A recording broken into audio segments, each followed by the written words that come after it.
नमस्कार साथियों।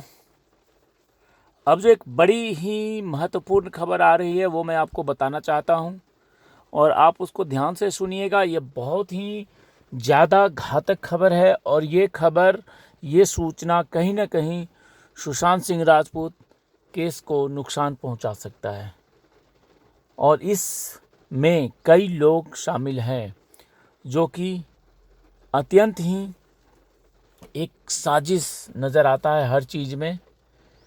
तो आइए शुरू करते हैं और मैं आपको इस खबर के बारे में सारी चीज़ें बताता हूं कि जिस प्रकार से सिद्धार्थ पिठानी की बेल पिटीशन, जो कि बेल नहीं कह सकते उसे, 10 दिनों के लिए उसे जो मिला है वो अपनी शादी में अटेंड करने का, शादी करने का उसे कोर्ट से जो राहत मिली है और 2 जुलाई को उसे जो वहाँ पे फिर से सबमिट करना है, खुद को सरेंडर करना है। सिद्धार्थ पिठानी ही एक इकलौता ऐसा नाम है जो सुशांत सिंह राजपूत के साथ रहता था, उनका फ्लैटमेट था और सिद्धार्थ पिठानी ही, जैसा कि उसका स्टेटमेंट है, उसके अनुसार सुशांत सिंह राजपूत उस रात को भी उससे मिलने आए थे और उससे बात किए थे, जिससे ये साफ पता चलता है कि वो कितना क्लोज था।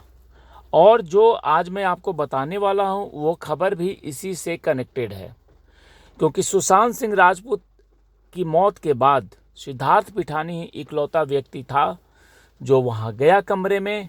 उसने चाबी वाले को फ़ोन किया और उसी के वहां मौजूद रहने के वक्त ही पुलिस भी आई, एम्बुलेंस भी आया। और जिस प्रकार से उसके बयान में विरोधाभास आए हैं, बयान अलग अलग बयान हर तरफ आ रहे हैं, उससे ये साफ पता चलता है कि इसकी कितनी बड़ी साजिश थी। और अब जो खबर आ रही है उसके अनुसार इसे जो 10 दिनों का जो एक छूट मिला है जेल से बाहर आकर के शादी करने का, इस 10 दिनों में अब उसके ऊपर कोई पहरा नहीं है। इस 10 दिनों में वो किसी से भी मिल सकता है, किसी से भी कुछ भी बात कर सकता है। परंतु जो सूचना आ रही है उसके मुताबिक शादी तो सिर्फ कुछ घंटों में तय कर दी जाएगी। शादी में उसकी इन्वॉल्वमेंट सिर्फ कुछ घंटों की रहेगी, परंतु बाकी जो लगभग 9 और 9.5 दिन है उसमें काफ़ी लोगों से वो मिलने वाला है और इस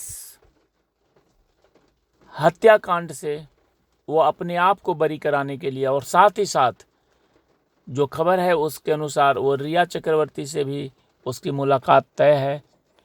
परंतु ये चीज़ें इतनी गुप्त रखी गई है कि कहीं भी बाहर ये बात लीक न हो। उसकी मुलाकात उसके वकील से, रिया चक्रवर्ती से, और कुछ ऐसे ड्रग्स सप्लायर हैं दुबई से, उनकी भी मुलाकात होने वाली है।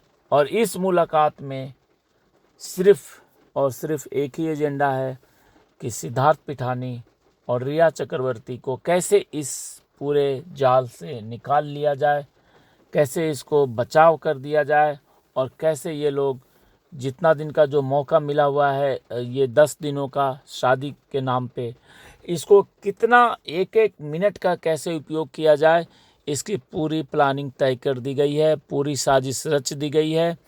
और इस साजिश को अंजाम देने वाला और इस मुहिम को अंजाम देने वाला सिर्फ और सिर्फ 2 लोग हैं। और वो 2 लोग, एक तो सिद्धार्थ पिठानी का वकील है, दूसरा नाम का भी खुलासा नहीं हो रहा है, क्योंकि दूसरा नाम एक ऐसा नाम है जो कि बहुत बड़ा फाइनेंसर है और बहुत बड़ा ड्रग्स का सप्लायर है।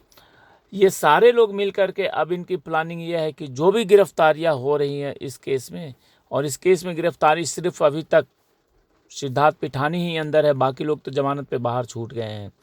तो ये जो पूरी प्लानिंग है, पूरी जो साजिश है, ये साजिश है कि जो भी इसमें दोषी है उसको बचा लिया जाए और उसको भारत से दूर ले जाने की प्लानिंग है। शादी तो एक बहाना था जो कि आनन फानन में ऐसे प्लान किया गया कि 26 जून को शादी का एक डेट फिक्स कर दिया गया अचानक, और शादी का कार्ड प्रिंट करवा के उसके आधार पे कोर्ट में अप्लाई कर दिया गया। परंतु जो घटनाक्रम चल रहा है और उस पे अब पता नहीं, उस पे तो मुझे तो पूरा उम्मीद है कि एजेंसियों की नज़र ज़रूर होगी कि सिद्धार्थ पिठानी किस किस से मिल रहा है, किस किस से बातें कर रहा है और उसका क्या चल रहा है साजिश और क्या चल रहा है प्लानिंग। तो इन सारे चीज़ों को देखते हुए अब बहुत ही सतर्क रहने की ज़रूरत है, हर एंगल पे नज़र रखने की ज़रूरत है, क्योंकि सिद्धार्थ पिठानी अपने चाल में कामयाब होता नज़र आ रहा है। उसका यही चाल था कि उसे किसी बहाने से बाहर आने की छूट मिल जाए। जैसा कि मैं पहले बता रहा था कि वो ये चाहेगा कि 10 दिन के लिए, 5 दिन के लिए, और वो इस चाल में कामयाब हो चुका है। परंतु अब देखना है कि आगे कैसे एजेंसियां इन पे नज़र रखती हैं और इनके साजिश का भंडाफोड़ करते हुए इसे फिर से जेल के अंदर डाल देती हैं। तो चलिए अगले वीडियो में मैं और कुछ अपडेट दूंगा। अगर आपने चैनल को सब्सक्राइब नहीं किया है तो चैनल को सब्सक्राइब कर लीजिए। जय हिंद।